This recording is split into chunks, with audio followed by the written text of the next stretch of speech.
What's up, YouTube? This is Dystopian Playgrounds with what I suppose would be one of the most basic customs you can do, and that is a head swap or head retool.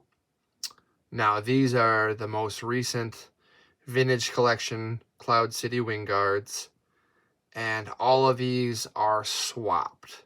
So they had two different versions that they came out with.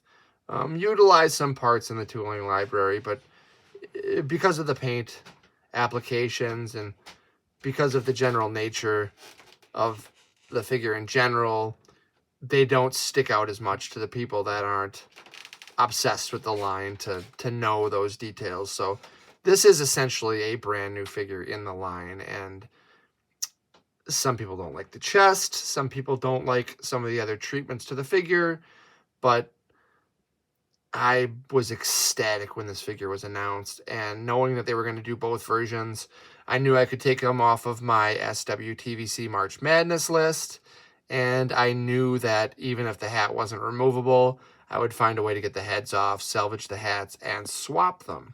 So that's what I wanted to share here today. Now, I don't want to be mistaken, but I believe this is a Cardboard Galaxy background. I figured that was the best way to show off these customs. And I hope you don't mind the Small Joe's stands that I have to get these guys up.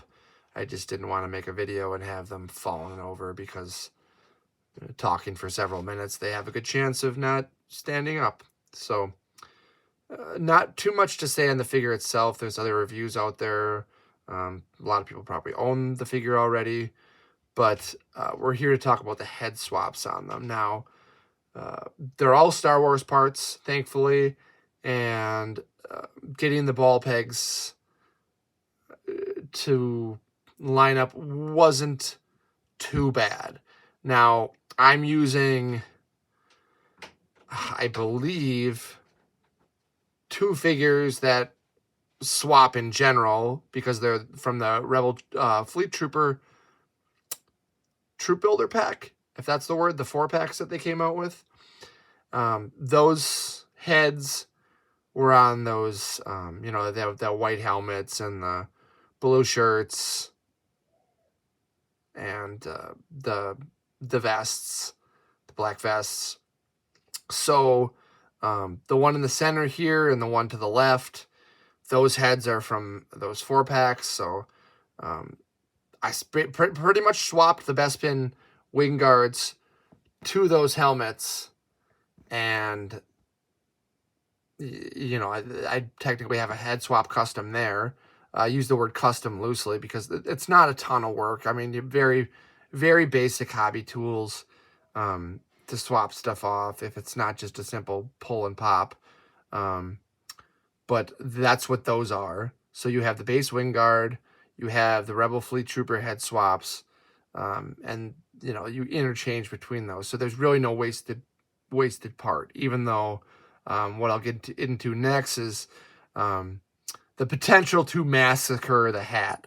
Now, I used quite a bit of heat to loosen those up until I could get underneath, and I don't have one to show you that I haven't reused already, but essentially what it is the hat is molded, and then the heads are molded on the Wing Guard, and there is a square or some sort of trapezoid shape that the hat will sit on, and I believe they glue it from the factory or sonic welding or something.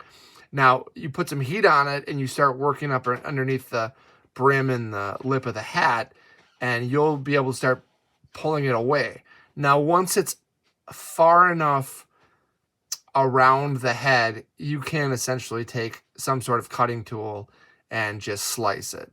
And that's what I did is I got the hats, and once they were off, I sort of sliced them rather than tear or pull or risk damaging it any further. It's once I had a clean area to cut in, I removed them that way. But again, a lot of heat first. Now, you could boil them and work with them that way. I usually use a cordless Ryobi heat gun, the kind of thing that you can use to get stickers off um, things, or you use it to heat up paint as you're trying to strip paint. I use it a lot just to heat up figure parts, and it's just enough, most of the time not to melt them. You get them a little bit hot, you can pop joints off, you can sort of reshape some things. So that's what I used for that. Now, the Rebel Fleet Troopers, I did need to modify the top of their heads because obviously the hat is not bored out enough to sit on there. So they essentially have above their brow line a chopped head, almost completely flat. And you have to be careful because some of these things have such a deep ball peg for the neck connection that it almost kind of goes through the top. And again, I don't have any loose ones to show you, but that is something to be aware of, that you're not chopping to an area where a ball peg would sit. But, in order to make this head swap happen, those heads needed to be modified. And from there, once you sort of test fit the hats, you basically, your choice of adhesive that's not going to damage plastic, super glues and epoxies and cements, whatever you usually use to secure your figures. Check the label, make sure it's not going to react with anything, and then you seat the hat on. Depending on set time, you have a little bit of time to adjust, but I'm kind of happy with how these look. Again, a big fan of the vintage collection might notice right away that these aren't original, and a casual might look at them and say, "Oh, that looks fine. That looks like a factory figure." And if I did a good enough job for people to think that, I'm flattered, because again, I'm not marketing these at all. I'm just sharing what I did, opportunity for others, inspire anybody if they want to do something similar, or maybe I can learn something from somebody else about what they did. But that's the center and the left. Those were Rebel Fleet Troopers. Now the one on the right, I will say it's a softer head sculpt in general. I believe that is the VC 120 Hoth Soldier, Hoth Trooper. The cold weather gear, Echo Base Trooper. Not the officer type, but the actual infantry trooper. I believe that is the head underneath. Now he's got what's basically a scarf and a hat, so it's a little bit out of context with this head. You might not recognize it, but I believe that's what this one is from. And same type of deal. You have to do a little bit of work on getting the head and ball pegs and everything, the post to seat properly and get it fit, because most of these things, they differ. They're not all 4, 5, 6 millimeters, not all the same shape or height, so you'll find yourself messing with it. But again, it's not impossible, and it's indeed worth it to expand your troops and get some different looks in your dioramas besides the same, what might appear as a very unique figure that has a uniform or some sort of costume that there could be dozens of. And that hat was also bored out a little bit, not to compromise the structure, but the combination of messing with the hat and messing with the top of the head. Again, your choice of adhesive, and then you set that on there. So that allows you to take the 2 official release wing guards and, start working towards, a squad or a group, whatever Cloud City defines these as, a patrol. You could have, again, 2, 3, 4, 5 dozen.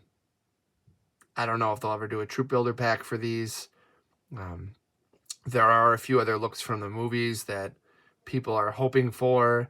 I just don't know how well Hasbro would market a 4-pack of these, but I definitely think that customizing wise, there's an opportunity to fill out Cloud City dioramas with other wing guards, and the heads that are to the community's disposal are out there.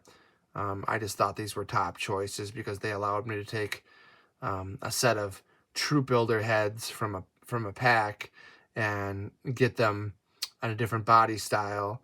And since you're really not going to have your Rebel Fleet Troopers and your Cloud City Guards in the same diorama unless you're into that, they won't look like somebody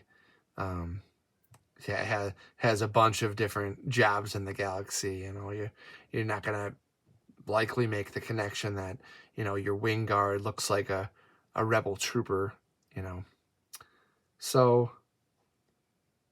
if you have any other thoughts on this, feel free to drop a comment below.